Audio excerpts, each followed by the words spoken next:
Muito bem, eu quero colocar aqui mais um trechinho da pesquisa, porque aqui fala alguns recortes tão importantes. Gênero. O governo Lula segue mais desaprovado que aprovado pelas mulheres, 54% a 42%. Na pesquisa anterior era 53 a 43. Então é praticamente a mesma coisa, uma oscilação, permanece mais desaprovado. Entre homens, os números se mantiveram iguais aos de março, 59% desaprovam e 39% aprovaram. A margem de erro também é de 3 pontos.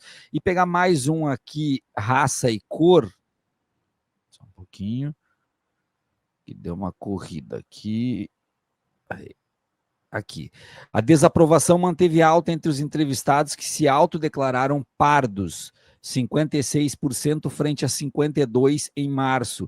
A aprovação nesse público, que era de 59% em julho, está em 40%, era 45% em março deste ano. Brancos seguem com maior desaprovação ao governo petista, com 62%, eram 61%, enquanto 37% aprovam, eram 36%. E a outra questão, pretos voltaram a aprovar mais, 52%, eram 46%. O governo federal do que desaprovar, eram 46 e eram 51%. A margem de erros nesse grupo é de 6 pontos. Então, nós temos, na verdade, os pretos aprovando mais e nós temos os pardos e os brancos desaprovando mais, enquanto que em gênero ainda as coisas estão um pouco complicadas, né? Os homens desaprovando e as mulheres desaprovando também. Daniel, como é que tu analisa essas questões? Olha, eu analiso com um otimismo aí, né?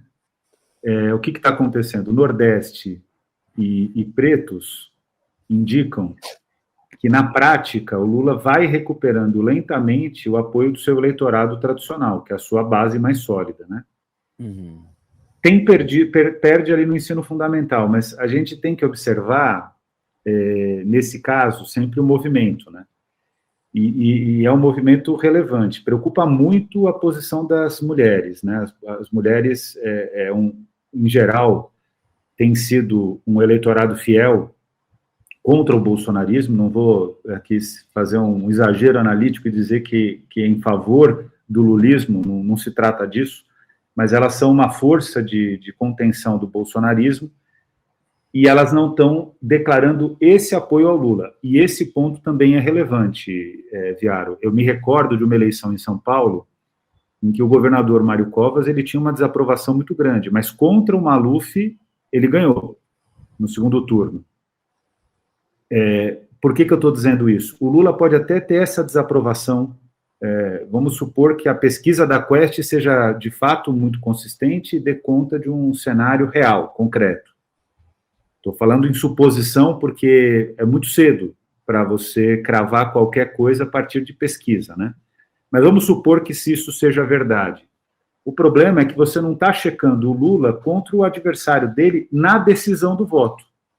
É a decisão do voto que vai determinar o caminho eleitoral. Então, o que eu vejo hoje? Eu vejo que nós somos competitivos, até por esses dados que você apresentou, especialmente em relação à população preta e a população do Nordeste. Eu vejo que a centro-esquerda, o Lula, é muito competitivo em 2026, mas vai ser uma eleição muito difícil para a presidência da República. Agora, para governadores, para senadores, para deputados federais, a gente vai ter muita dificuldade. Eu não posso dourar a pílula. Para deputados estaduais também. Então, qual que é o cenário? O cenário que são 5 eleições ao mesmo tempo que concorrem e acontecem concomitantemente. A gente está bem posicionado em uma e muito mal nas outras 4. E isso é um ponto que é importante. Por quê? Porque as outras 4 também alimentam a eleição presidencial. Então, tem que melhorar o desempenho, não tem jeito. E se o caminho for o ajuste fiscal, a gente vai virar na curva e vai bater no poste, não tem alternativa. Muito bem. E para a gente terminar aqui, Daniel, nós temos as questões de cunho mais econômico também. Deixa eu colocar aqui. Tem primeiro, antes, a faixa etária, que eu acho que é coisa importante aqui para a gente ver também. Entre os grupos etários, 60% dos jovens, 16 a 34 anos, desaprovam o governo federal.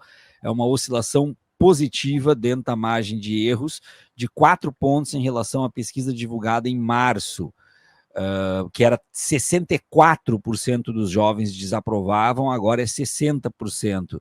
A aprovação nesse grupo é de 37%, com a oscilação também positiva de 4%, que era 33%. E entre a população entre 35 e 59 anos, Lula é desaprovado por 59%, era 54%, e outros 38 aprovam a gestão, era 44. Então está dando uma oscilação positiva entre os jovens, ainda desaprovando mais, mas oscilando positivamente, mas a situação um pouco mais complicada em relação à faixa até 59 anos.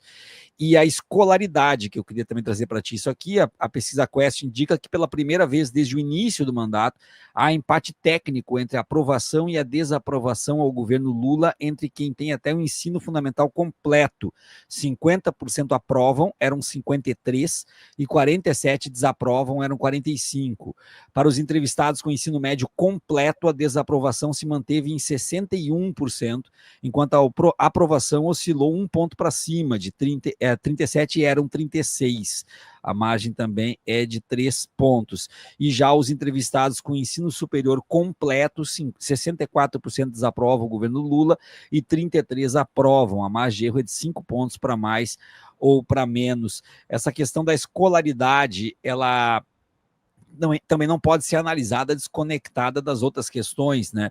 Evidentemente. Agora, aqui eu tenho uma dúvida que eu levantei, inclusive, no café da manhã, e queria a tua opinião. Essa questão dos entrevistados com ensino superior completo não teria que ser mais destrinchada entre universidade pública, universidade privada, ensino presencial, ensino à distância? Colocar tudo em ensino superior completo não é um pouco irreal? É uma ótima observação a que você faz, porque com o tempo, a pesquisa em educação, a pesquisa econômica, inclusive, mostrou que você não pode padronizar a escolaridade, né, porque existe uma diversidade, uma estratificação muito grande entre aqueles que cursaram educação superior. E muitas vezes esse dado ele não é fiável, como, por exemplo, é o dado de raça e etnia, porque, na prática, ele sobrevaloriza algumas representações. Então, tem vezes que sobrevaloriza uma representação de menor renda e tem vezes que sobrevaloriza, em geral, uma de maior renda. Então, você tem toda a razão. O dado que, para mim, é mais importante aí é de faixa etária.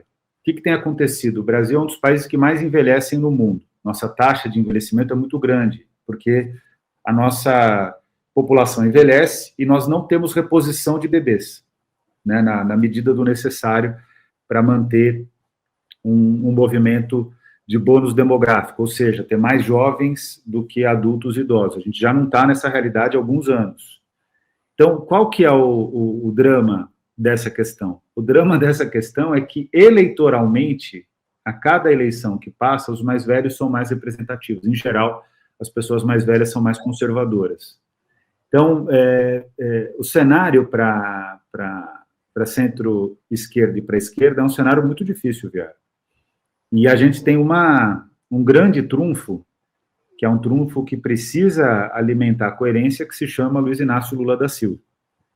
Assim, a realidade, e não se trata de sorte, a realidade é que, do outro lado, né, o principal candidato, aquele que de fato seria muito competitivo, até porque a pesquisa Quest, ela pergunta se as pessoas, qual governo era melhor, Lula ou Bolsonaro, e a maior parte fala que o Bolsonaro fez um governo melhor nesse momento, né? Isso, para mim, é um dado que precisava ser mais destrinchado, por exemplo. Eu acho que precisa ser bem pensado, né? Tem que ver como eles fizeram a pergunta, eu não tive tempo de observar essa questão. Mas o fato é que o Bolsonaro não vai para a urna. Então, o jogo para eles também não está fácil, não. Eles querem criar um clima. Esse é o ponto. Há uma tentativa de se criar um clima E essa tentativa de se criar um clima, ela tem um interesse muito claro, que é essa manchete do UOL, para ministros, não, ministros veem ajuste fiscal como chance para melhorar a popularidade de Lula. Está errado, né? Isso não melhora em nada a popularidade do Lula, pelo contrário, é o que vai acabar com o Lula.